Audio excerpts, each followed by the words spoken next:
Now, a key point here, and one of the reasons I really like doing this presentation with Jose is we are different voices, different people, different experiences, and curating content is an opportunity for you to select thought leaders in the world who can speak to your students in their own voices as opposed to you paraphrasing what you learned.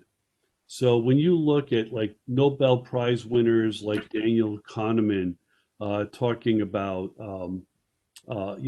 the riddle of experience versus memory, which is great for a research class, you can also curate who's talking about any of these topics from legitimate sources.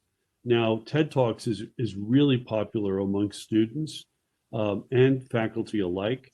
I will just say that one thing about TED Talks is because it's popular doesn't mean it's the best one. There's tons of great stuff there. And also, if you look at TEDx, for example, TEDx are more presentations that are done by less prominent people, but are no less valuable.